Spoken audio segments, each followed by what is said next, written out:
मी रुपाली पाककलेमध्ये तुमचं खूप खूप खूप मनापासून स्वागत। आज आपण कोबीपासून हेल्दी नाश्ता बघणार आहोत। करायला अगदी सोपा आहे आणि खायला तितका टेस्टी आहे। चला मग रेसिपीला आपण सुरुवात करूया। सर्वात आधी आपल्याला एक चटपटीत असा मसाला तयार करून घ्यायचा आहे। त्यासाठी ते मी 7 ते 8 हिरव्या मिरच्या घेतलेल्या आहेत। ह्या तिखटाला कमी असतात त्यामुळे मी इथे जास्त वापरले आहेत। तुम्ही जर जास्त तिखट खात असाल ना तर ह्याचं प्रमाण तुम्ही जास्त केलं तरी चालेल।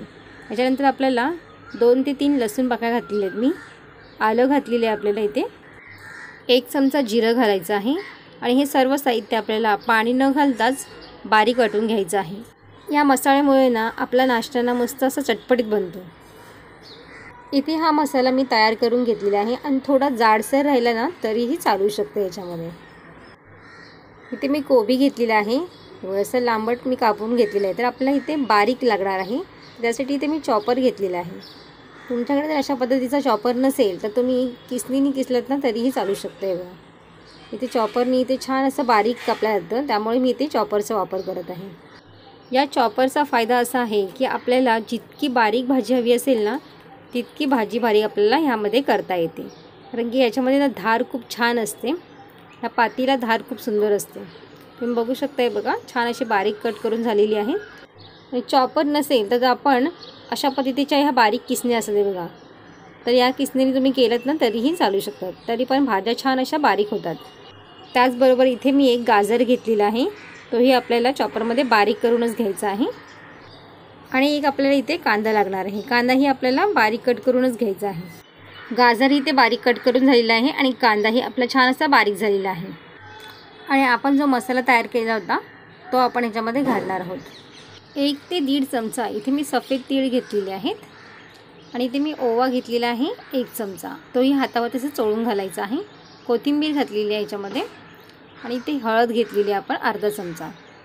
आणि यामध्ये आपल्याला अर्धी वाटी बेसन घालायचं आहे, म्हणजे ह्याला छान असा बाइंडिंग मस्त येऊ शकतं। हे बघा तुम्ही बघू शकता, हे बघा इथे मी अर्धी वाटी घातलेली आहे। जर आपल्याला लागल्यास थोडंसं अजून ॲड केलं तरीही चालू शकतं। यामध्ये आपल्याला थोडं अजून बेसन लागणार आहे, 2 चमचे मी अजून बेसन टाकलं याच्यामध्ये। आणि पुन्हा आपल्याला सर्व साहित्य असंही मिक्स करून घ्यायचं आहे। चवीनुसार याच्यामध्ये मीठ घालायचं आहे। मीठ हे आपल्याला शेवटलाच घालायचं आहे, मिठामुळे ना पाणी सुटतं, त्यामुळे मीठ हे शेवटला घालून आपण तयार करणार आहोत। आणि यामध्ये इथे मी अर्धा छोटा चमचा बेकिंग सोडा घेतलेला आहे। तुम्हाला जर बेकिंग सोडा घालायचा नसेल तर तुम्ही इथे इनोचा वापर केला तरीही चालेल। आणि पुन्हा आपल्याला सर्व इथे मिक्स करून घ्यायचं आहे, जास्त मिक्स करायचं नाही आहे आपल्याला। आणि अशा पद्धतीने मी इथे वाट्या तयार करून घेतलेल्या आहेत। बघा हा नाश्ता आपण अशा वाट्यांमध्ये तयार करणार आहोत, त्यासाठी इथे मी तेलाने ग्रीस करून घेतलेलं आहे। थोडं तेल लावायचं आपल्याला आणि हे बॅटर जे आहे आपण तयार केलेलं ते ह्याच्यामध्ये घालून घ्यायचं आहे। प्रत्येक वाटीतून इथे मी 2 ते 3 चमचे घालणार आहे बघा। आणि थोडंसं असं टॅप करून घ्यायचं आहे आणि वरची जी बाजू असते थोडीशी प्लेन आपल्याला करून घ्यायचं चम्मचच्या सहाय्याने। आता मी एका साईडला इथे पाणी गरम करायला ठेवलं, तर पाणी छान गरम झालेलं आहे आणि इथे मी चाळणीवरती सर्व हे वाफवून घेणार आहे।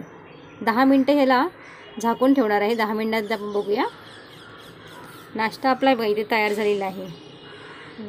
छान असं सुकला गेलेला आहे। हे आपल्याला काढून थंड करून घ्यायचं आहे आणि थंड झाल्यावरच आपण हा नाश्ता काढायचा आहे। तुम्ही जर आधी काढलात ना तर हा नाश्ता तुटू शकतो, असं पूर्ण प्लेन निघणार नाही, त्यामुळे थंड झाल्यावरतीच आपण ह्याला काढायचं आहे। बघा तुम्ही पाहू शकता, बघा इथे मस्त एकदम छान झालेला आहे। मऊ लुसलुशीत हा नाश्ता आपला हा तयार झालेला आहे। जसं आपण ढोकळा खातो ना त्याच पद्धतीचा हा नाश्ता इथे हा तयार होतो। सर्व इथे आपण हा नाश्ता काढून घेतलेला आहे।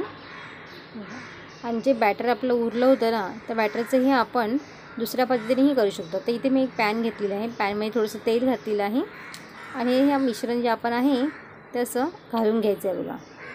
आणि स्लो गॅसवर ठेवायचं आहे आपल्याला। स्लो गॅसवरतीच हा नाश्ता मस्त असा खरपूस रंगावरती फ्राय होऊन येतो, तुम्ही बघू शकता हे बघा। आणि 2 मिनटासाठी याच्यावरती आपल्याला झाकण ठेवून द्यायचं आहे, म्हणजेच आपला हा नाश्ता आतमधून कच्चा राहणार नाही। छान असा मस्त हा नाश्ता आपला इथे हा तयार झालेला आहे। तुम्ही बघू शकता त्याचा कलर बघा किती छान आलेला आहे।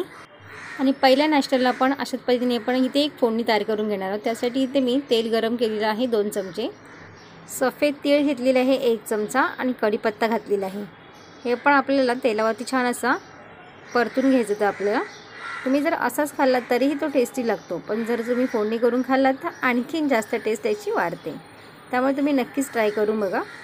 आणि ह्याला दोन्ही साईडून आपल्याला खरपूस रंगावरती आपण ह्याला शॅलो फ्राय करून घेणार आहोत.